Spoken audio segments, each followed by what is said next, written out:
Livro do profeta Zacarias, capítulo 4, versículo 6. Enquanto os irmãos estão procurando este texto, eu quero aqui externar um testemunho. No ano de 1988, há 11 anos atrás passados, eu estava no meio dessa multidão como vocês aí estão. E eu me lembro até hoje que o pastor Gregório Chazuki do Rio Grande do Sul estava aqui ministrando a palavra de Deus. E ele estava fazendo a oferta missionária. E eu não tinha um centavo para entregar a Deus naquela manhã. E ele começou a oferta lá em cima, de carro, terreno, e veio abaixando. Quando ele chegou na última das ofertas, eu não tinha para dar. O meu coração balançou. Era um menino de 15 anos de idade que estava aqui e que desejava também a obra de Deus. E quando ele terminou aquela oferta, ele disse: agora quem aqui entre vós tem a maior de todas as ofertas, a vida, e gostaria de entregar a Deus? Eu saí correndo do meio da multidão, vim empurrando o crente, derrubei gente aí do meio, caí de joelho aqui no chão. Pastor Gregório se aproximou aqui, olhou para baixo e disse: eu profetizo que a vida desse moço há de abençoar o Brasil e muitos países afora. 11 anos se passaram, tenho pregado o evangelho de Deus na Europa, na África e aqui no nosso Brasil, e Deus tem sido comigo. Eu quero te dizer com isso que o teu esforço de estar aqui, Deus está anotando tudo. Deus conhece o teu nome, o teu endereço, o número do seu sapato. E para Deus não importa se você é o último da fila. Se Ele resolver intervir na sua vida hoje, Ele vai inverter a fila, e você que é o último vai ser o primeiro, para a honra e glória de Deus Pai. Eita glória! Este é um dos milagres que acontece aqui nos Gideões Missionários da última hora. É Deus arrancando gente sem expressão, pessoas que não têm nome, do anonimato, e levantando para exaltar o nome do Senhor. Esse é Deus, esse é Deus.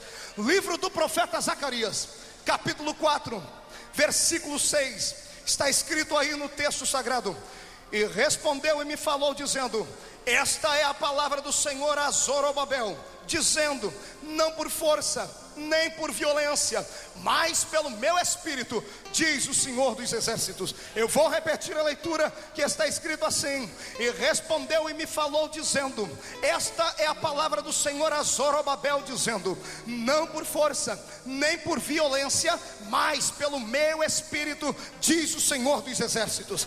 E eu quero nesta tarde aqui falar com os irmãos a respeito do maior poder que um missionário pode ter na vida, para enfrentar o mundo aí fora e até mesmo as atribulações da vida. Porque o cristão tem dois grandes inimigos a enfrentar: primeiro Satanás, e segundo os próprios irmãos da igreja, que não entendem e não podem entender aquilo que Deus tem para fazer na sua vida.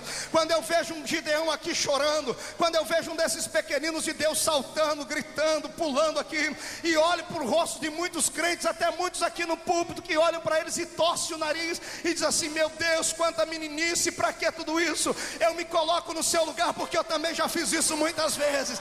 Valeu a pena saltar. É melhor pular aqui do que pular carnaval lá fora. É melhor gritar glórias a Jesus aqui do que gritar lá fora. Deixa o Senhor Deus te usar mesmo. Profetiza, canta, dança, salta, glorifica, mas deixa o Espírito do Senhor te conduzir às regiões do Espírito nesta tarde, e você conhecerá o poder de Deus definitivamente como Ele é. Mas o tema desta festividade, final de século, o mundo está em desespero. Que faremos nós? Eu estava meditando nisso nesta manhã e comecei a perguntar: Deus, como é que podemos entender o desespero de alguém se nós nunca ficamos desesperados? Todo ser humano passa pelo desespero. O desespero é uma expressão da alma quando lhe falta esperança. Desespero é algo que nos faz chorar. Desespero é algo que nos faz sair do lugar e nos escondermos às madrugadas, quando nada vem, o sono não vem, as lágrimas chegam. Desespero é tudo aquilo que nós sentimos de contrário aos nossos anseios e aos anseios da alma. E eu quero levá-los aqui agora, em nome de Jesus, a um sentimento para você entender o que é desespero. Imagine você agora, irmão, no meio das tuas lutas, sendo lançado dentro de uma cisterna escura, bem apertadinha, bem úmida, cheia de ratos, cheia de baratas pragas e coisas horríveis, animais e insetos peçonhentos.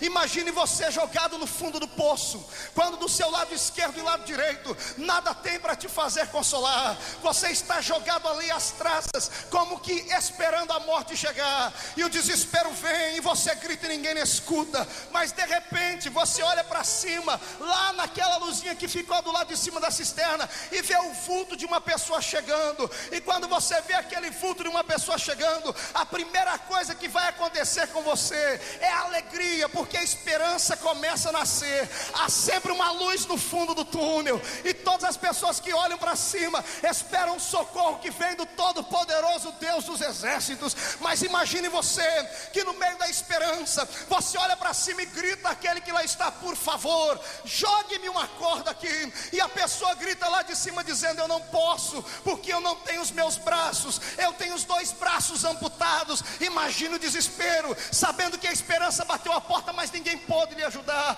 Se isso ainda não te comoveu, imagine você enfermo e sendo lançado dentro de um hospital, onde você ouviu dizer que é um médico açougueiro ali que não cuida das pessoas, e você está na mão de uma pessoa dessa. O desespero às vezes se torna maior. Imagine você com uma situação semelhante a esta. Imagine você perdido no meio de um caminho, como aqui em Camboriú muitas crianças se perdem. Já viu a expressão de uma criança quando se perde do pai? O desespero, o horror estampa no seu rosto, mas a alegria é quando alguém maior, alguém mais forte chega e toma ela pela mão e lhe conduz até o pai e a mãe. Agora imagine você perdido no mesmo caminho e ninguém para te ajudar, e você olha à frente e vê uma pessoa. A alegria vem, a esperança vem, e quando você se aproxima dela, você descobre que a pessoa é cega, que não sabe o caminho também. Este é o desespero pelo qual o mundo passa. E eu quero te dizer que as pessoas que estão nessa situação, que estão dentro de cisternas, que estão enfermas e não conseguem que lhes cure, que estão perdidas no meio do caminho, é o mundo que está aí fora. E infelizmente o homem que eu disse sem os braços aqui, o médico que não tem condição de curar, e o cego, não é o mundo lá fora. Somos muitas vezes nós, a igreja do Senhor Jesus,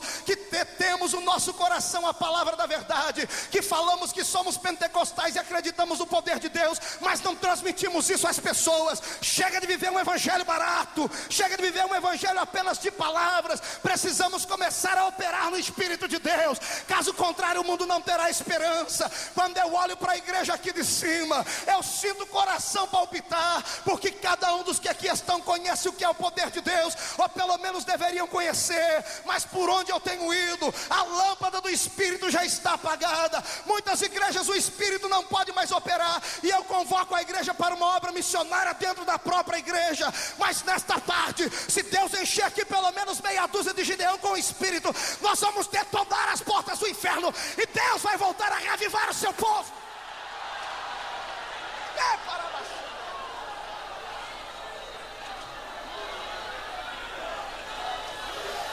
Deus está à procura de um missionário capacitado, de um missionário que detém a palavra da verdade nos lábios. Eu estive pregando no exterior, eu estava ouvindo o irmão falando aqui da Ilha de Páscoa, e eu me senti como ele está se passando lá.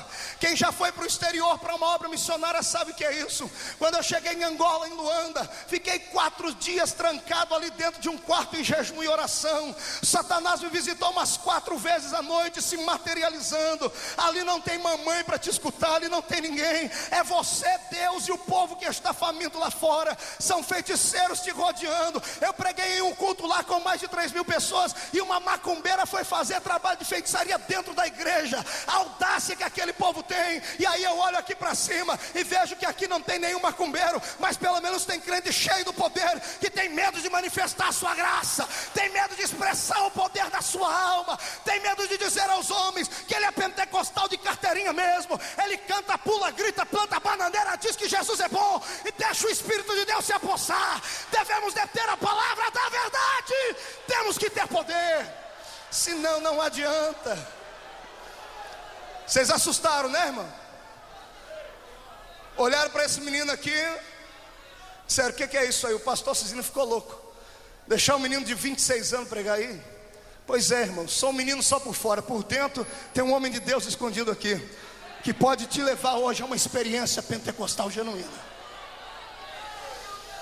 Mas existem 4 poderes, no versículo que li aí no livro de Zacarias, que estão escondidos atrás das palavras, que lutam para operar na vida de um homem. Quando o profeta diz, não por força, eu entendo aqui 2 poderes, não pela força moral, nem pela força intelectual. E aí ele vai ainda mais além, nem por violência, pela força física, mas pelo meu espírito, diz o Senhor dos Exércitos. São 4 poderes que lutam para dominar a vida de um crente: a força física, a força moral, a força intelectual e o poder de Deus genuíno, que é o poder do Espírito. E eu quero aqui navegar convosco nesses 4 pensamentos, e quero aqui que vocês prestem bastante atenção, porque Deus vai mudar a sua vida se você acreditar nessas palavras aqui. Deus vai romper com todas as barreiras que te seguram ainda. Deus vai fazer com que você enxergue o céu pelo lado de dentro. Se Deus fez na minha vida, Ele vai fazer com você também, irmão. Vai fazer com você também. Deus vai fazer com você também. Eu acredito nisso piamente. Muitos lugares que eu chego aí, as pessoas perguntam: Marco, vem cá, quem é o teu pai? Teu pai deve ser um pastor de uma igreja gigantesca. E eu tenho que dizer, infelizmente, meu pai morreu há 2 anos atrás e aceitou Jesus num berço de morte. Aí pergunta: então a tua mãe deve ser uma daquelas mulheres de cabelo branco, joelho forrado de oração, diretora de um grande ciclo de oração. A minha mamãe nem aceitou Jesus ainda. Então você deve ter algum irmão que crê no Senhor Jesus e que é pastor. Ninguém na minha família é crente, eu sou filho único por parte de mãe. Aí as pessoas perguntam: então vem cá, como é que você conseguiu ser pregador? Como é que você conseguiu rodar o Brasil e foi parar no exterior? É simples. Um dia desses falaram: você deve ter algum costa quente. Eu falei: tem, irmão. O meu costa quente, ele tem a costa quente, o pé quente, a mão quente, os olhos quentes. Ele é o Espírito de Deus, é o Espírito do Senhor que é o meu empresário. Quer me contratar? Conversa com Ele. Quer ser como eu? Receba a presença dEle aí. E vamos botar para quebrar aqui, crente. Vamos tirar o pé do chão, vamos adorar Jesus. Vamos deixar o Senhor se manifestar. Mas vamos lá. O primeiro poder que luta para dominar a vida de um missionário é o poder físico. O que é o poder físico? É aquele poder que você tem aí nessa estrutura óssea, carregada por essa carne bonita, que se transforma no seu corpo. O poder físico diante da Bíblia Sagrada, ele tem quase nenhum valor. O poder físico, ele apenas nos faz, diante dos homens, sermos um pouquinho respeitados. É claro que um homem de 2 metros de altura como o irmão Evaldo bota muito mais medo de alguém do que um tampinha como eu, né, irmão? Porque se tamanho fosse dinheiro, eu servia só para troco, né? Mas graças a Deus, e quando Deus olha para alguém, Ele não olha para o tamanho da pessoa. Deus não está importando com como está a sua condição física. Hoje em dia nós vivemos na era da geração saúde. É todo mundo indo para as academias para secar celulite de cá, gordurinha extra de lá.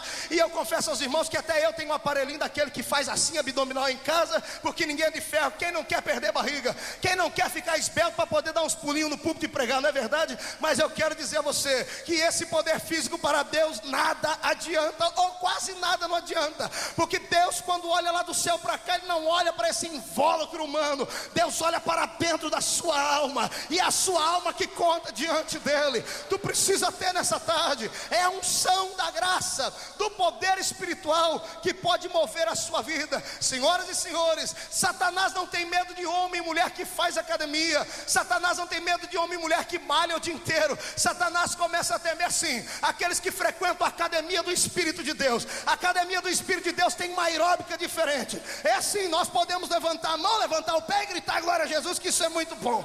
Na academia do Espírito, você não recebe músculo nos braços, mas você recebe um calo no joelho. E Satanás tem que correr mesmo de quem tem calo no joelho, porque a obra missionária é feita assim, com homens e mulheres de oração que detêm o poder da verdade na vida. E se você não é um homem desse, nem uma mulher dessa, ainda está, você pode entrar conosco aqui. O Espírito Santo é o melhor professor de academia espiritual que eu conheço. Ele vai te levar para um monte, depois ele vai te levar para o deserto, e é lá que Ele vai moldar o seu corpo físico para nada se aproveita. Eu quero dizer a você aqui, meu amado irmão, minha amada irmã, jovens que estão me ouvindo, que têm a mesma idade do que eu, o seu corpo não foi feito para ser vitrine de exposição para os homens e mulheres aí fora. O seu corpo corpo foi feito para ser templo da verdade, do Espírito Santo do Senhor. É para isso que o corpo do crente serve. Tua boca não foi feita para maldizer ninguém, a não ser para glorificar o nome do Senhor Jesus Cristo e falar em línguas estranhas. É para isso que serve o teu corpo, é para isso que o teu corpo serve. Então, em nome do Senhor Jesus Cristo, permita o Espírito de Deus se apossar de ti. Houve homens na Bíblia que se estribaram em cima do seu poder físico. Um deles se chamava Sansão. Sansão por várias vezes brincou com Deus, e em uma de suas brincadeiras, a mulher que havia seduzido Sansão disse: olha, os filisteus vêm contra ti. E Sansão se levantou numa boa, olhou para cima, esticou os braços e disse: tudo bem, os meus bíceps estão preparados, hoje eu já levantei alguns pesos, como sempre eu vou vencer os filisteus, porque eu tenho força física. Mas a Bíblia Sagrada diz que quando Sansão se levantou, ele não sabia que o poder do Espírito de Deus havia se afastado dele. Irmãos amados, o maior poder que nós podemos ter é o poder do Espírito. Eu conheço muitos pastores, e um dia desse preguei numa igreja de um deles, que olhou para os irmãos e disse assim: olha, irmão, se a minha palavra não resolver, o meu braço resolve, porque eu sou crente, mas meu braço é braço de nordestino. Eu quero dizer a você, irmão, que para mim não importa se tu tem sangue de europeu, de nordestino na veia. Para ser um cidadão do céu, para ser um missionário do Deus vivo, tem que ter o sangue de Jesus Cristo na veia, para poder sim, fazer alguma coisa. Quer tirar uma queda de braço com Satanás? Tire, mas tire debaixo da unção e da graça de Deus, senão não adianta, você vai ser derrotado, você vai ser derrotado. Quantos homens não pregaram aqui nessa tribuna, e hoje eu estava ali sentadinho no canto, e me lembrei de grandes figuras, homem em quem eu me espelhei, a maioria dos pregadores se espelharam, e hoje não tem condição nem de olhar aqui para cima. E eu comecei a dizer: Deus, por que isso? E o Senhor disse: eram homens que se estribavam em cima do seu poder, em cima da sua estatura e de tudo que tinham, mas eles se esqueceram que os que confiam no Senhor têm que renovar suas forças lá no pé do altar, e se esqueceram que os homens confiam em carros e outros em cavalos, mas o missionário pregador da palavra confia no Senhor dos exércitos, que está acima de todas as coisas. O poder físico para nada adianta, missionário. Eu estava pregando no Rio de Janeiro um dia desse, o irmão me mostrou um pastorzinho. O pastorzinho era desse tamanho, menor do que eu. Dei risada e fiquei muito alegre, porque quando eu encontro alguém menor do que eu fico todo e todo, né, irmãos? Porque raramente a gente não acha. E quando eu olhei para aquele irmão, o moço me contou: Marco, tá vendo esse camarada aí? Eu falei: sim. Esse homem um dia desse foi fazer um trabalho no morro aqui no Rio de Janeiro, e quando ele vai subindo para lá com a sua biblinha num canto, e a sua roupinha toda com a listinha só na testa, lá no seu terno, no meio do caminho, 4 bandidos lá armados pararam ele, e um deles ousou pegar uma arma, colocou na fronte do pastor e disse: me dá dinheiro. E ele disse: eu não tenho dinheiro para dar. Ele disse: então pode começar a rezar, moço, porque tu vai morrer. E ele olhou para ele assim, irmão, a arma estava aqui, pelo que o irmão me disse. Ele virou para frente, pegou no cano do revólver e colocou a arma na testa dele. E o pastorzinho olhou assim para ele e disse: olha, se você tem coragem, é melhor puxar esse revólver agora, porque antes de você puxar esse gatilho, o meu Deus é capaz de te fulminar morto aqui, em nome do Senhor Jesus. Aleluia! E todo mundo começou a rir dele. Os bandidos falaram: gente, vamos deixar esse crente louco embora. Olha, o homem está falando besteira, enfrentando a gente com um cano de ferro desse na mão. Um camarada é doido, é crente de Bíblia mesmo. E lá vai o irmãozinho dando glória a Deus, dizendo: Deus, eu enfrentei os homens e venci, né? Aí um dos bandidos ousou mexer com ele e disseram assim para ele: ei, crentinho, olha lá, e o seu Deus vai te defender. Ele disse que quando ele olhou para trás assim, irmãos, irado porque eles haviam zombado dele, quando ele viu os 4 bandidos lá, o lugar foi tomado de anjos de Deus, e um homem lá catou. Ele viu quando um anjo de Deus catou pelo cabelo daquele bandido que estava com a arma na mão, e o anjo gritou com ele: mata agora ou depois? E ele disse: não, Senhor, não precisa matar, eu vou ganhar eles para Jesus. Eu sei que muita gente não acredita nisso, mas crentes lá do Rio de Janeiro sabem o que é isso. Eu já preguei várias vezes lá, e os anjos de Deus passeiam no meio daquela cidade, porque há poder espiritual. Onde abunda o pecado, superabunda a graça. Deixa o poder de Deus te dominar.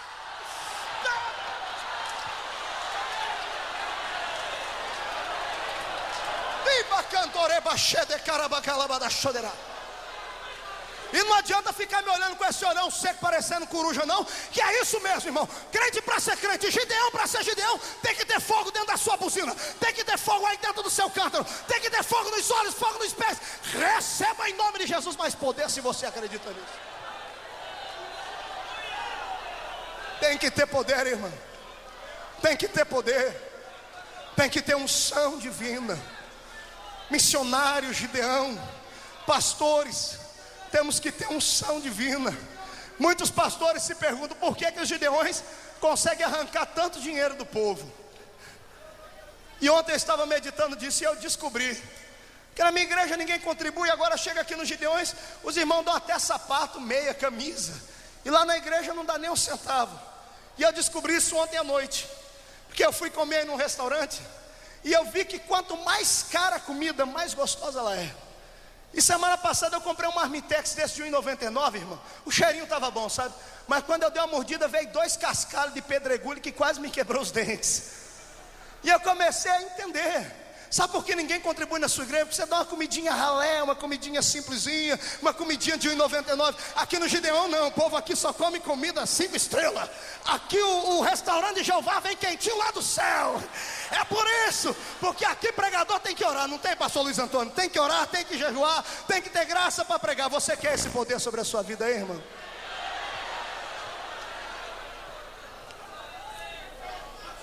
Eu cheguei em Londres para pregar na Inglaterra, ali em Kensington, e o pastor que me recebeu lá no aeroporto de Londres olhou para o meu tamanhozinho assim, mas falou: é você que é o pregador? Eu falei: por quê, pastor?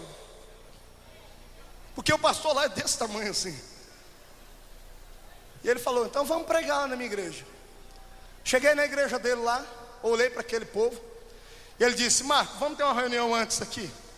Me levou lá para o escritório dele junto com os diretores da igreja. E ele disse: olha, se você veio do Brasil para nos trazer um simpósio de teologia e doutrinas, é melhor você voltar para sua casa. Por que isso, pastor? Porque o europeu comeu tanta teologia, tanta palavra, que está vomitando palavra. O povo aqui quer ver manifestação de Deus. Quando você prega, Jesus batiza com o Espírito Santo. E por quê? Porque se Jesus batizar com o Espírito Santo, você vai poder pregar. Porque há 10 anos Jesus não batiza aqui. E eu falei: o que é, companheira? Foi a verdade. Eu falei: mas como? Ele falou: como? Não tem como. O dinheiro, o europeu é rico, o europeu tem muitas posses. Cheguei em Portugal para pregar na igreja em Aspuja, ali do lado de Lisboa, mesma coisa.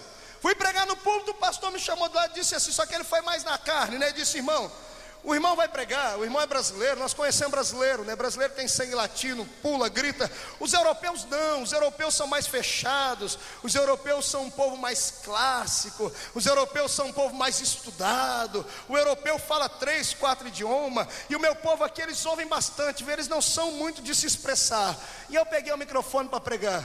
Quando eu olhei para aquele povo, o Espírito Santo falou: meu filho, isso não tem nada a ver com o europeu, não tem nada a ver com estudo, isso aí tem a ver com a frieza do Espírito. Se eles abrirem o coração, eu faço. E eu comecei a pregar igual os evangelistas do Brasil pregam. Sabe como é que prega evangelista da Assembleia de Deus do Brasil? Pula, grita, faz de tudo, acontece, profetiza, sai correndo no meio do povo. O povo ficou tudo assustado. Aí Jesus batizou 44 pessoas com o Espírito Santo na igreja.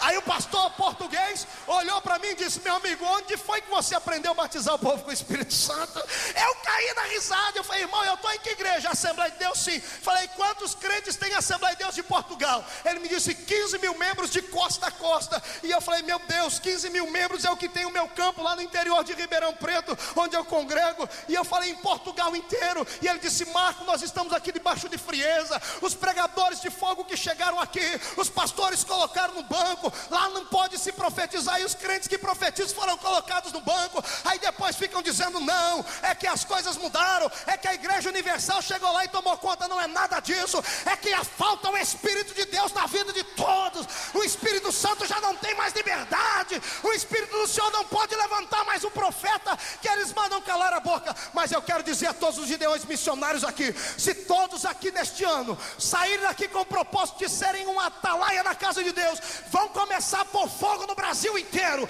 Vão começar a pôr fogo no Brasil inteiro. E Deus vai abençoar.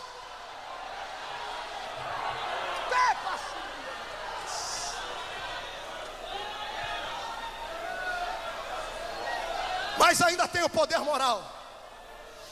O poder moral é um pouquinho mais perigoso do que o poder físico. O poder moral nos fala do nome, nos fala do sobrenome. O poder moral nos fala da carteirinha, da credencial que temos. O poder moral nos fala da família em que pertencemos na igreja, principalmente se o dízimo é maior ou é menor. O poder moral, maldito é o homem que se estriba em cima dele, que acha porque é filho do doutor fulano de tal pode fazer missões. Missões não são a missão não é hereditária, irmão. A chamada divina não é hereditária. Deus pode sim levantar um filho do pastor para ser pastor também, mas isso não é regra.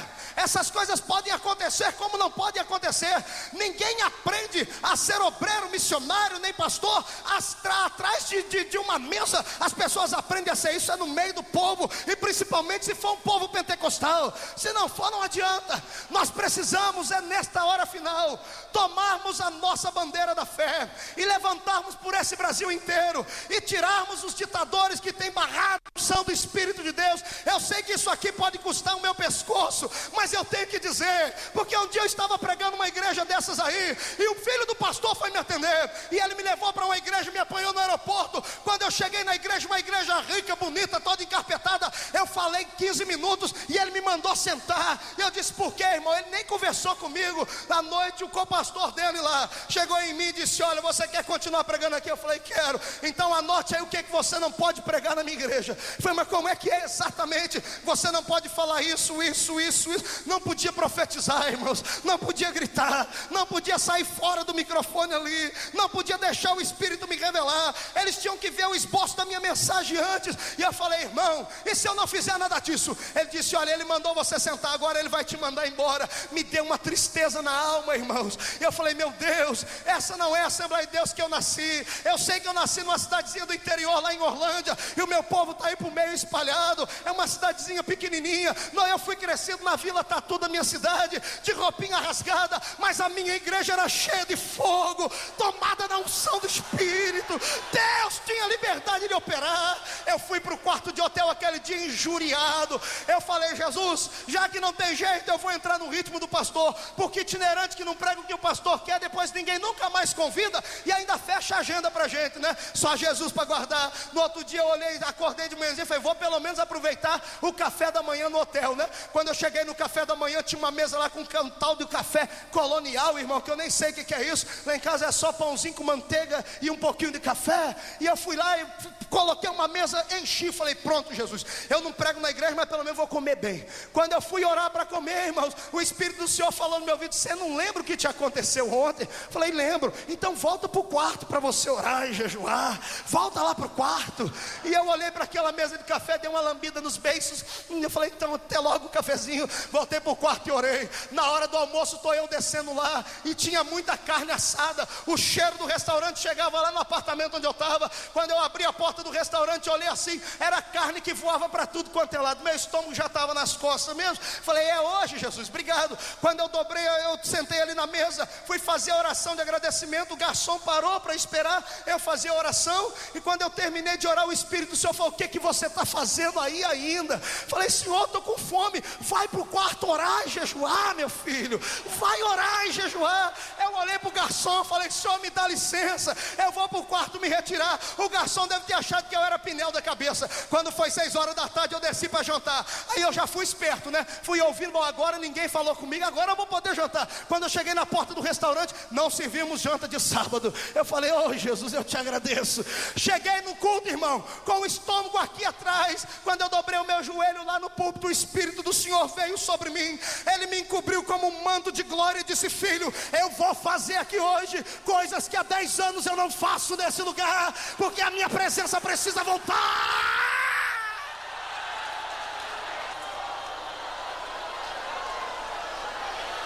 O que falta na nossa vida é poder de Deus,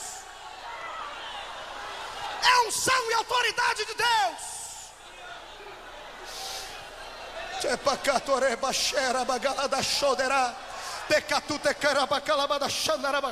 Vamos deixar essa glória de Deus entrar aqui um pouquinho. Foi quase 3 horas de apresentações, homens falando. Vamos deixar o Espírito Santo falar um minutinho aqui. Todo crente, levante a sua mão direita agora comigo. Senhor Deus, é só para quebrar o gelo, Pai. Onde houver uma mão direita levantada, toca nele com uma brasa de fogo tirada do teu altar. Libera sobre nós a tua glória.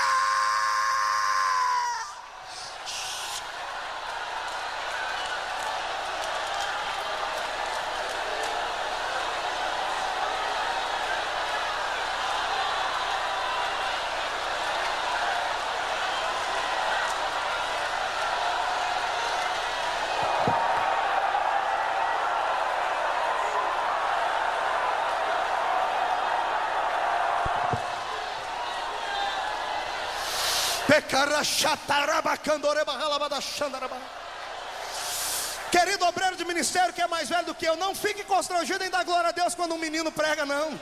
Deixa o Senhor te tomar também, renovar o teu ministério, encher a tua vida. Vamos nessa noite aqui, nessa tarde, exaltar o nome do Senhor e entronizar o Espírito na nossa vida.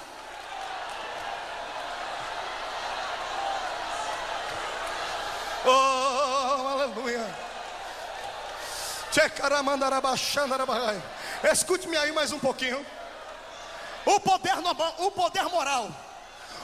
moral rouba da pessoa a presença do Espírito, porque ele se estriba em cima do seu conhecimento.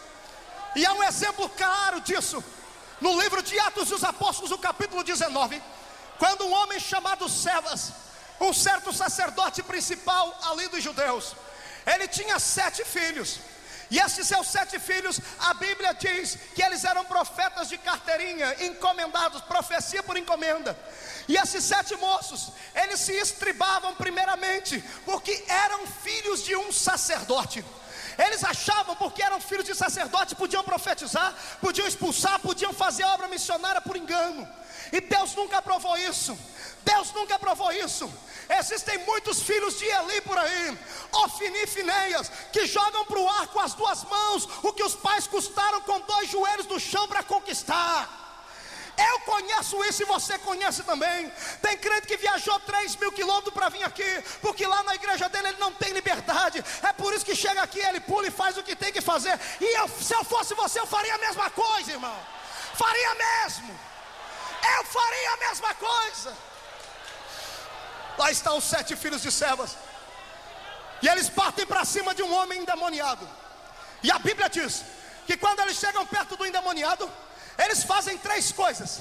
Primeiro, eles olham para o endemoniado e dizem assim: ei, atenção aí, seu demônio miserável. Primeiro, nós vamos aqui imitar um grande pregador da época que se chama Paulo. Eles olham para ele e dizem assim: olha, demônio, nós te esconjuramos pelo Deus de Paulo. E eu aprendi aqui o primeiro erro dessas pessoas que se estribam em cima da sua família ou do seu nome. São pessoas que muitas vezes não são uma voz diante do povo, são ecos de outras pessoas. E eu sou aqui capaz de dizer aos irmãos que admitir que eu já fui um desses. Eu já fui um menino que imitava os pregadores, e eu achava que não era errado, porque eu gostava de ver. Inclusive existe um que quando eu vejo ele pregar aqui, eu quase babo. É o pastor que pregou ontem à noite, pastor Gilmar Santos. Eu oro por ele, Deus abençoe. E quantas vezes eu não imitei Gilmar Santos? Eu falei para o pastor Luiz Antônio que eu ia dizer isso aqui. Quantas vezes eu não imitei o pastor Gilmar Santos? Quer ver, não é assim que ele prega, ó. Meus amados irmãos, deixa eu ver. É assim, não é? Eu fazia também. Agora pergunta para mim se acontecia alguma coisa quando eu pregava. Irmão, em vez de cair um poder na igreja, caiu uma tristeza na igreja. E eu falava: Jesus, eu prego, até a língua estranha dele eu imitava, e não acontecia nada. E um dia eu dobrei meu joelho e o Espírito Santo falou: vem cá, seu bobão, você não precisa imitar ninguém não. Eu não quero que você seja eco de ninguém. Eu quero que você seja uma voz. Eu quero que você seja uma voz. Eu quero que você seja uma voz. Uma voz. Deus quer que você seja uma voz.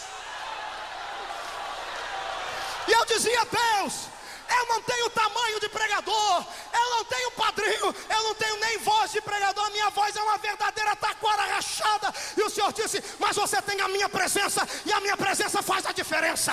A presença do Senhor faz a diferença. A presença de Deus faz a diferença. Eu gostaria que hoje você entendesse isso. A tua vida é igual a vida de um caranguejo. Tu só anda de lado, só sabe imitar os outros. Você não pode continuar assim. Você tem que ser uma voz. A segunda coisa que eu aprendo com esses homens é que além deles imitarem a voz e o jeito de Paulo, olha o que eles faziam aqui, irmãos. Pelo que eu anotei aqui, eles eram conhecidos pelos homens. E para Deus não importa se você é conhecido entre os homens. Doutor fulano de tal, não sei que me ajude, não. Para Deus você tem que ser conhecida no inferno. Verdadeiro missionário, verdadeiro pregador tem que ser conhecido lá no inferno. Foi o que os meninos fizeram com o homem lá e disseram: olha, nós te esconjuramos pelo Deus de Paulo. O demônio olhou para eles e disse: eu conheço a Paulo. O demônio conhecia Paulo lá nos quintos dos infernos. Agora, do que adianta você ser conhecido pelo presidente da convenção e quando Satanás chega perto de você, tu sai correndo dele? Tu tem que ser conhecido no inferno e ter autoridade para vencer. Tem que ser conhecido no inferno.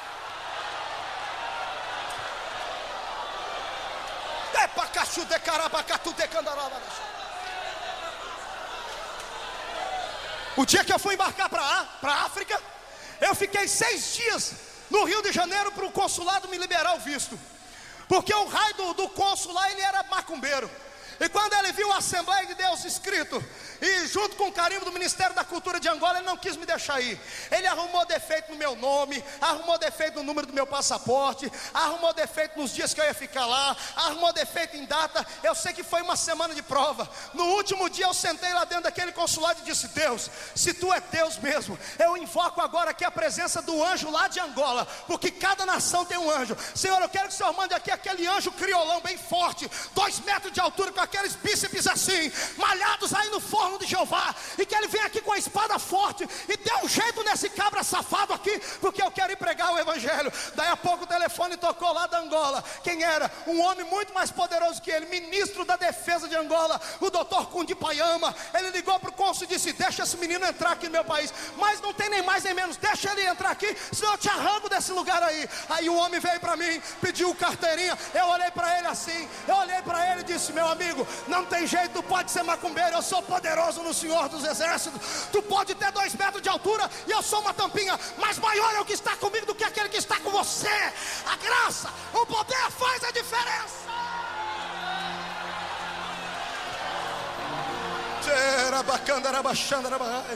Quem você pensa que é, irmão? Tu está achando que você é o quê? Gideão, missionário da última hora, tu está achando que você é o quê? Está achando que você é só mais um desconhecido no meio da sociedade? Você é muito mais do que isso. Vós, ministros, sois muito mais do que aquilo que vocês pensam. Eu tenho, meu ministério é pequeno, é novinho, tem 3 anos que eu prego. Há 3 anos atrás, eu era o pior diácono da minha igreja, eu batia até em criança. Só o sangue de Jesus. Meu pastor está aí para o meio, ele que sabe disso. Minha esposa está ali, quando eu falo isso, ela baixa a cabeça e fica vermelhinha. É verdade, eu não tenho medo de admitir o que eu fui, porque a minha vida pode ser um espelho para a tua. Aí eu fui pregar lá no estado da Bahia. Preguei 22 dias lá em Salvador. Quando eu estou vindo embora de avião, cansado, arrebentado, pregava de manhã, de tarde, de noite. Cadê os baianos? Tem baiano aí? Oh, gente, esse povo é bom, viu, irmão? Esse povo faz vigília, ora, vai para o monte, que coisa tremenda. E eu fui lá no meio desse povo, só que lá eles arrancam o couro, queima a gordura, quebra os ossos. Eu preguei todo dia, de manhã, de tarde, de noite. No último dia eu estava chamando Jesus de Genésio já, não aguentava mais. Eu entrei dentro do avião da Varg e sentei lá e me entreguei à fraqueza. Chegou um cidadão perto de mim, mais bonito que o Reuel, assim, muito mais bonito que você, fortão. O homem usava um cabelão assim, grisalho, e ele passava aquele negócio que as irmãs usam para endurecer o cabelo, tal do gel, é aquele negócio lá. O homem chegou e sentou perto de mim, mas ele veio todo granfino, irmão, e eu sentadinho no meu canto. Ele olhou assim para mim e falou: você me conhece? Eu olhei para ele: eu não conheço o senhor não, me desculpe.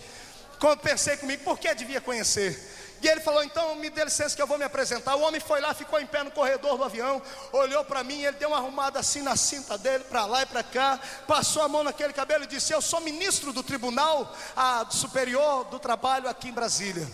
Eu olhei para ele e fiquei sem saber o que dizer. Falei: não, eu sou presidente do Sebrae do estado da Bahia. Não queria me dizer nada.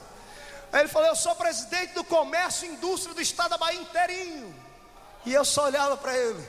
Ele falou: eu sou médico de ouvido e nariz e garganta, o tal do otorrino. Eu achei como estava falando em língua estranha comigo. Otorrino. Quando ele terminou, eu vi que ele até cansou. Ele sentou, eu olhei para ele, peguei na mão dele assim: doutor Humberto, disse: muito prazer conhecer o senhor. Fiquei quieto, irmão, o homem ficou possesso. Eu acho que ele queria que eu pegasse a mão dele e fizesse assim: meu Deus, vou ficar 2 anos sem lavar minha mão. Peguei na mão do ministro. Eu sou muito mais do que isso. Fiquei no meu canto, aí a pouco o homem injuriou, olhou para mim: mas vem cá, rapaz. Ó, gente, quem é tu, rapaz? Quem é você? Eu olhei assim para ele e falei: agora é minha vez. Fui lá no corredor do avião. Todo baixinho é invocado, irmão, não mexe com baixinho não. Deu uma arrumada na minha calça assim. Olhei para ele, não precisei passar a mão no cabelo, porque o cabelo já é duro. Eu olhei para ele assim e falei: doutor, eu também sou ministro. Ele olhou para mim, deu uma risada, uma gargalhada. Eu achei, tá rindo por quê? Você é ministro do quê, rapaz? Por que esse rostinho de neném aí? Eu falei: doutor, eu sou ministro do Evangelho de nosso Senhor e Salvador Jesus Cristo.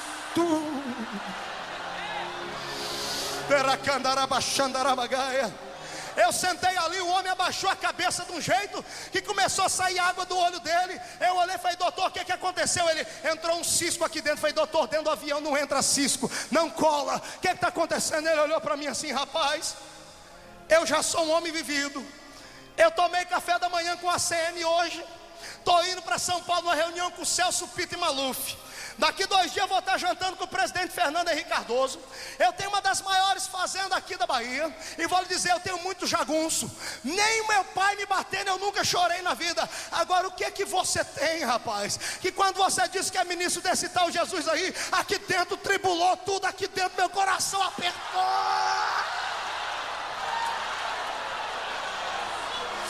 Eu olhei para ele assim, eu falei: doutor, eu tenho uma coisa que o presidente da república não tem, deveria ter. Eu tenho uma coisa que nem o Bill Clinton lá dos Estados Unidos, que diz que é evangélico, não tem. Porque não acredita em evangélico que te leva uma vida de adultério infame. Eu tenho uma coisa que nem o senhor tem. Eu disse: o que é? Eu tenho o Espírito Santo de Deus na minha vida, e o poder dele faz a diferença.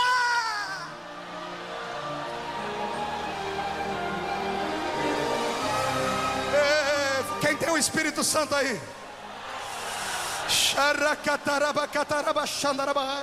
Se você tem o Espírito Santo, abraça o Espírito aí. Abraça ele e diga: obrigado por eu te ter. Eu não sou tão pequenino não.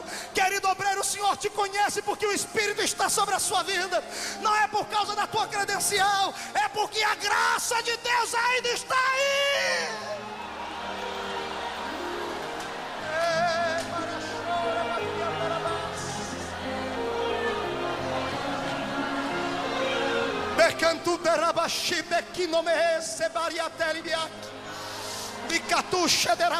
É isso que o Espírito faz.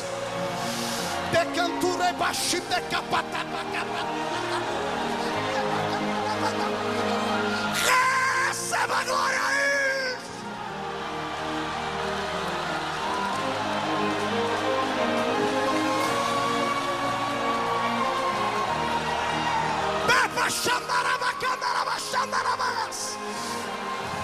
Tu pode ser o menino. Deixa o Espírito de Deus te usar.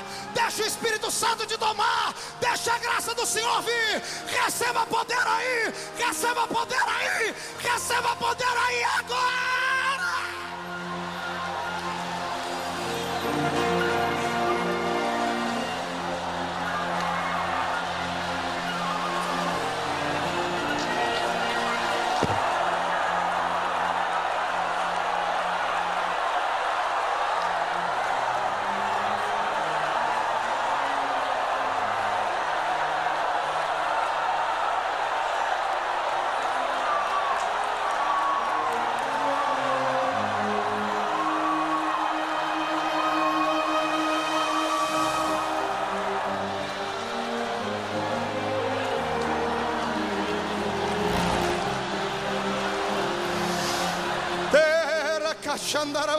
Eu estou com a vontade de orar para Jesus colocar sapato de fogo no pé desses crentes aqui, irmão.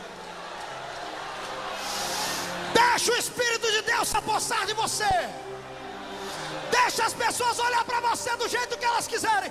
A Assembleia de Deus só é a Assembleia de Deus por causa da ação do Espírito. Gideões só é Gideões porque a graça e o poder estão aqui. Missionário só é missionário porque a presença do Espírito está aí.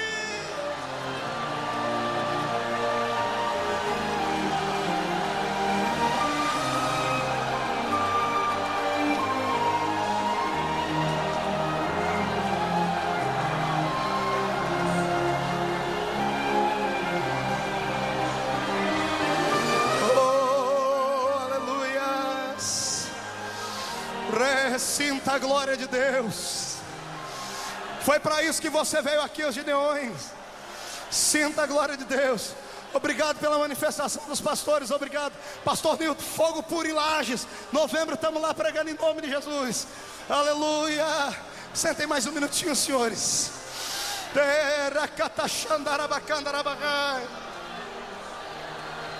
Aleluia. Oh glória.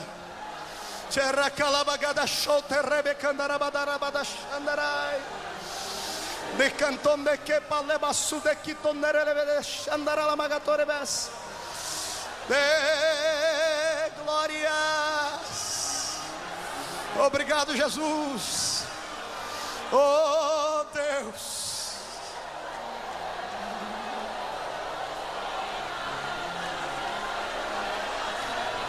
Ainda existe o poder intelectual. Pode adorar, pode gritar, pode plantar bananeira aí se você quiser. Ainda existe o poder intelectual. E o poder intelectual, ele é maior que o poder físico.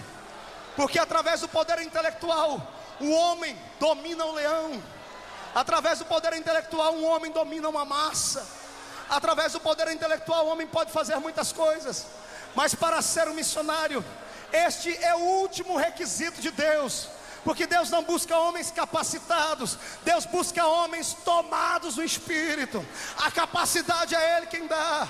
Foi o que olharam para o apóstolo Paulo um dia e disseram: vem cá, que faculdade foi que você estudou para falar tão bonito? E Paulo disse: eu, quando fui ter convosco, não fiz em sublimidade palavras de sabedoria humana, mas tudo o que aconteceu foi por mera vontade de Deus, porque eu fui ter convosco em demonstração de espírito e poder. O que faz a diferença é o poder. Sem o poder não adianta. Quer ver? Vai aqui um aviso aos cantores. Já viram que tem cantor que sobe aqui, canta um hino, e você até conhece o hino, mas não acontece nada na esfera espiritual. Agora sobe outro, canta o mesmo hino, e parece que o céu vai cair dentro da igreja. O que faz a diferença não é a voz, o que faz a diferença é o Espírito que está em nós. É isso que faz a diferença. É isso que faz a diferença. Aleluia. Deus eterno. Temos que ter o Espírito. A intelectualidade humana não leva o homem a muitos lugares. A intelectualidade humana pode te levar lá do outro lado do mundo, mas jamais te levará ao cumprimento das missões que Deus quer realizar. Deus precisa de crentes que entreguem a sua vida, que tenham desejo e não tenham medo de deixar o Espírito tomar conta deles. Eu vim agora de um congresso em Curitiba. Cadê os paranaenses aí? Cadê os paranaenses? Vocês ficaram sabendo do congresso da Almadice? Na segunda-feira à noite, Jesus desceu naquele lugar, e ali todo mundo foi para o chão naquela igreja. 9.000 pessoas, a unção de Deus desceu. Foram mais de 400 pessoas batizadas com o Espírito Santo numa noite. Quem é que estava lá? Um grande pregador? Não, é a unção do Espírito estava lá. E isso acontece aqui nos Gideões. Eu até digo, não precisa ser pregador para pregar aqui, porque até algumas pessoas que vêm aqui que nem crentes são, quando começa a falar o povo da glória a Deus, mas o poder que permanece é aquele que vem da unção do céu, da unção do Espírito. É Ele que faz a diferença.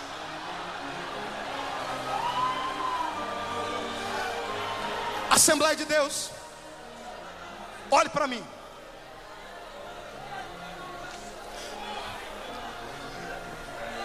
Um dia desse na minha casa o telefone tocou. E eu atendi a linha do outro lado, um cidadão me convidando para pregar na igreja dele. Quer deixar o itinerante contente? É convidar ele para pregar na sua igreja. Amém? Glória a Deus. Quer deixar o itinerante inteligente? É convidar ele. Alegre é convidar ele. E eu estou lá, o irmão falou: quero você pregar na minha igreja. O senhor está sentindo de me convidar? Eu estou sentindo de ir. Me dá aí o telefone e o endereço que eu já estou indo. Quando ele agendou tudo, ele disse: eu falei, onde é que é a sua igreja? Ele entendeu errado. É a minha igreja, a igreja batista. Calma aí, renovada? Não, batista tradicional. Falei: mas o senhor ligou para o homem errado. Falei: não, você não é Marco Feliciano da Assembleia de Deus. Falei: sou eu. Então liguei para o lugar certo. Falei: não, o senhor ligou para o homem errado. A sua igreja não é aquela? Foi essa mesmo, é aquela que não pode dar glória a Deus. Mas o que o senhor quer que eu vou fazer aí? Me falaram que no seu currículo você pula, grita, planta bananeira, interpreta, fala em língua estranha, sai correndo no meio do povo, diz que Jesus é Deus. Eu quero você pregando. Eu falei: por quê? Porque eu estou cansado da geladeira da minha igreja. Eu quero ver o meu povo pegar fogo também. Eu falei, é isso mesmo? Aí eu falei, eu fui mais na ferida, né, irmão? Eu falei assim, companheiro, espera aí. Tem alguma, o dedo de Jeová deve estar aí. Eu falei para ele, o que aconteceu aí? O senhor me convidar. Ele ficou todo sem jeito e disse, olha, eu sou um pastor já de 64 anos. Eu estudei nos Estados Unidos da América, Dr. Billy Graham e Henrietta Mears foram os meus professores lá em Princeton. Eu sei falar inglês, sei falar um pouquinho do grego, eu sei falar alguns idiomas. Eu prego há 40 anos, sou pastor há mais de 30. Só que um dia desse eu estou pregando na minha igreja aqui, e eu olho para o meio do meu povo, o povo estava dormindo. Tinha gente que só acordava porque batia a cabeça no banco da frente. Toc. Eu tampei assim o microfone, pastor Cizinho, no telefone, e pensei comigo, na Assembleia de Deus está assim também, algumas por aí. Queima, Jesus. Falei, então tá bom, meu senhor, mas o que aconteceu? Eu disse, aí, Marco, no meio dessa frieza toda. Eu cheguei em casa e desconjurei minha mulher. Falei, filha, eu preciso de um renovo no meu ministério, aos 64 anos de idade. E ele dobrou o joelho e falou, Deus, eu preciso de um renovo na minha vida. E ele, com toda a intelectualidade dele, não conseguiu levar um povo ao avivamento. Aí ele deixou a intelectualidade de lado e colocou o joelho no chão. Aí Jesus atendeu ele. Ele falou que dormiu aquela noite. Quando ele dormiu, apareceu uma visão. Um homem de branco com um giz na mão. E o homem começou a escrever na lousa umas palavras. E ele olhou para aquilo e acordou assustado. Quando ele acordou na casa dele, a mulher dele disse, o que foi? Ele disse, eu tive um pesadelo. Ele sonhou com um anjo e teve pesadelo. Foi lá para a cozinha dele, bebeu água gelada, voltou assustado, dormiu de novo. Quando ele dormiu, o anjo estava no mesmo lugar, com giz na mão, cruzado. E aí, agora podemos ir? Eu falei, mas e aonde? Você não pediu uma renovação? Pedi, então é isso que Deus vai te dar agora. Ele falou assim, não tem jeito de sair fora. Ele disse, agora não dá mais, você já entrou dentro. O que é que eu tenho que fazer? O anjo disse, primeiro você tem que aprender a falar essas palavrinhas aqui. E o anjo começou a escrever na lousa. Ele falou, Marco, eu entendo várias línguas, mas aquilo lá eu não entendia não, rapaz. Eu olhava para aquilo, a língua dobrava, eu fazia biquinho e não saía. Aí eu falei, me ajude aí. Aí o anjo começou a soletrar, e ele começou a falar. E foi, Marco, quando foi lá pelas madrugadas, eu acordei sentado na minha cama, chorando, falando o raio das línguas que os crentes da Assembleia de Deus falam.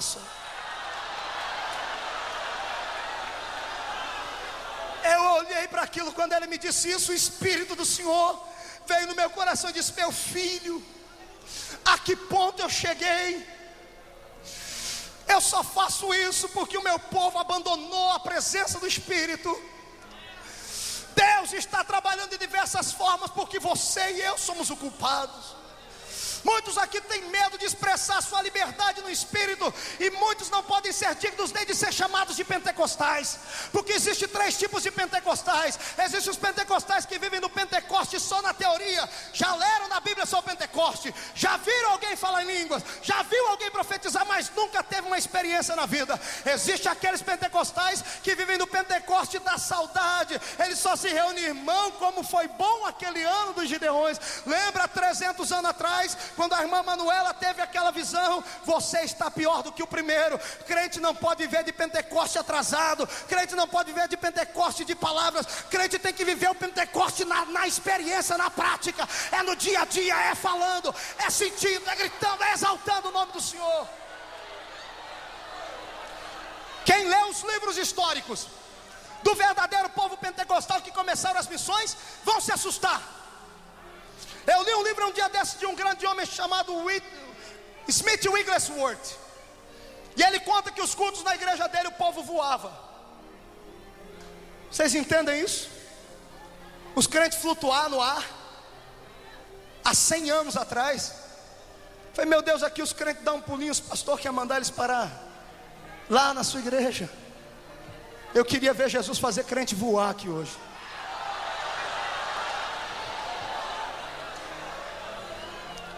Quantos foram no encontro mundial das Assembleias de Deus aqui em São Paulo esse ano que passou?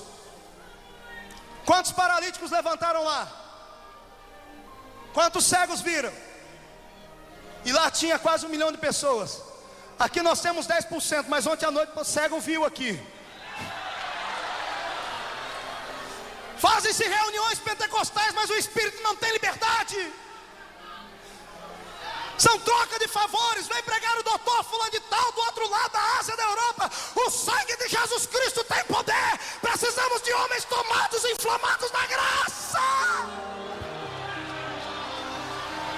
Precisamos de poder, de autoridade, de algo que venha abalar.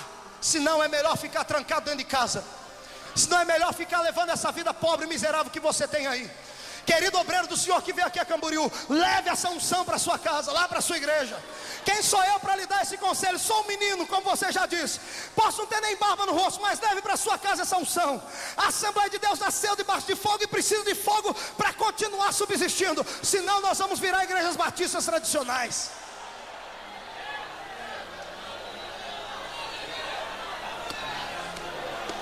Agora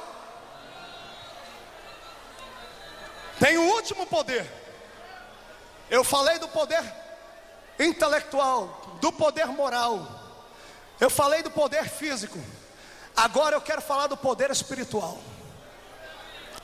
O poder espiritual. O poder espiritual ele se dá de duas formas, ou para o bem ou para o mal.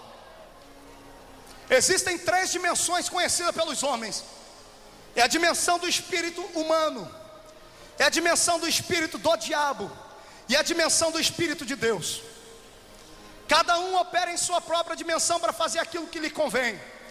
Deus está na sua dimensão, criando e guardando a terra. O diabo destruindo e fazendo mal, e o homem sendo usado aqui na terra. Agora existe uma quarta dimensão, que é a dimensão que todo missionário, que todo obreiro, que todo crente deveria conhecer. É uma quarta dimensão espiritual, onde se dá a união do espírito do homem com o espírito de Deus, ou o espírito do homem com o espírito do diabo. Quando o homem se une ao espírito do diabo, sai homens como o Dr. Fritz, sai homens como esses aí que fazem prodígios também, que operam milagres e curam. E eu não duvido daqueles milagres, porque do mesmo lugar que veio o poder divino, veio aquele poder, porque Lúcifer recebeu de Deus. Não tente você dizer que é charlatanismo. Muita coisa é, mas muita coisa é porque o diabo também tem poder. Agora, se a união do espírito do homem com o espírito do diabo transforma-se em feiticeiros, imagina o que acontece quando o espírito de Deus se une com o espírito do homem. Imagina o que vai acontecer aqui hoje se você se entregar sem reserva ao Espírito de Deus. Deus vai fazer contigo o que fez comigo, me arrancar de uma cidadezinha lá 3 anos atrás e me trazer aqui para pregar para vocês. Deus pode mudar a sua vida, Deus pode transformar o seu raciocínio, Deus te levará a uma compreensão muito além daquilo que você pode sonhar. Precisamos do poder espiritual, e é isso que eu convoco vocês aqui agora para buscarmos. Quantos querem uma nova experiência assim na vida? Fique de pé comigo os que estão sentados.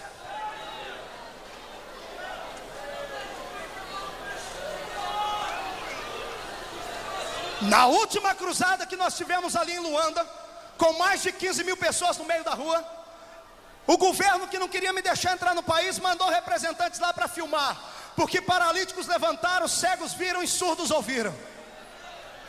E eu convoquei aqueles africanos todos, porque eles não têm dinheiro no bolso, não têm sapato para vestir, nem roupa para colocar no corpo, mas eles têm desejo e fome do Espírito de Deus.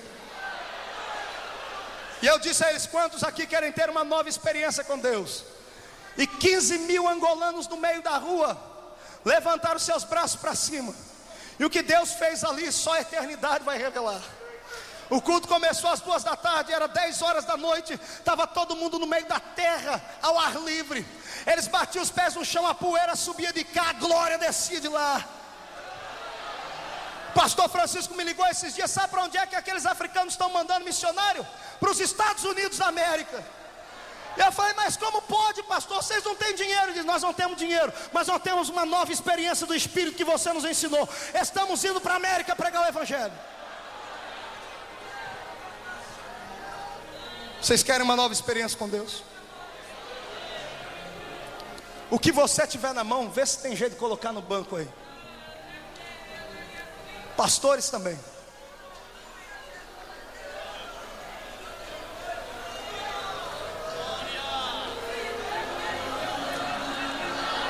Vai ter crente que vai para o chão aqui em 2 tempos.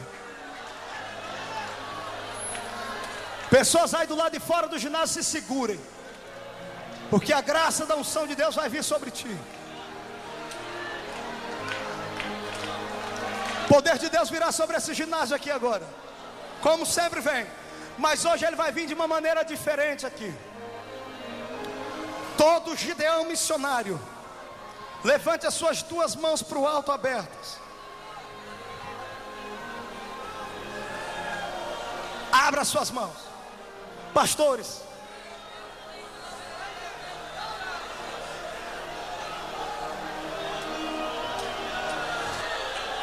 cantores, do lado de fora aí do ginásio, levante as suas mãos. Feche os seus olhos agora. A apoteose de Deus vai descer aqui. Deus vivo, eu ministrei a tua palavra, eu confiei no teu poder, e eu, como teu servo, tenho vivido isso que aqui estou convidando o seu povo a ter uma nova experiência.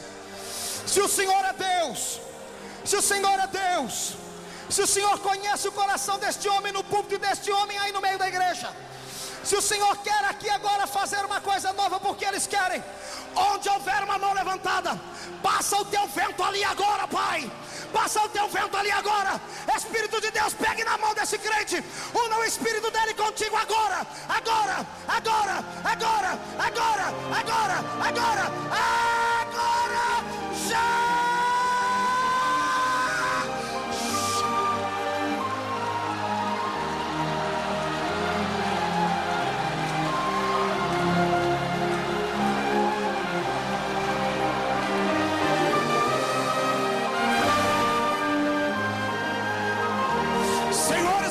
Do púlpito, mais alto as suas mãos. Se tiverem humildade para receber a oração deste menino, Deus vai honrar. Senhor, derrama o teu poder aqui nesta tribuna agora, agora, agora, agora, agora, já.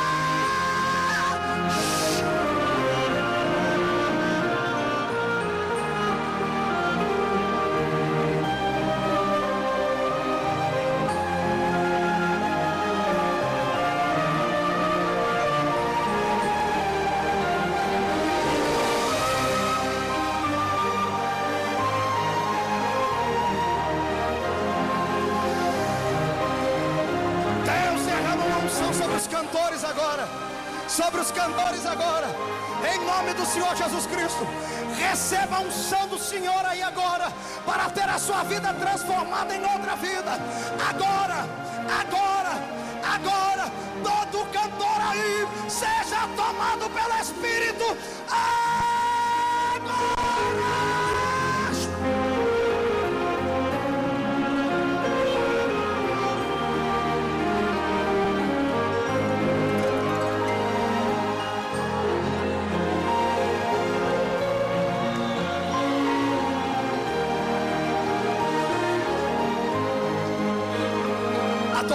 Adore, adore, adore, adore, adore ao Senhor. Quer marchar, marcha. Quer pular, pula. Quer gritar, grita. Deixa o Senhor te tomar. Entre na dimensão do Espírito. É o poder espiritual que interessa. É o poder espiritual que interessa. Vocês aqui na frente, recebam mais poder aí também agora. Já!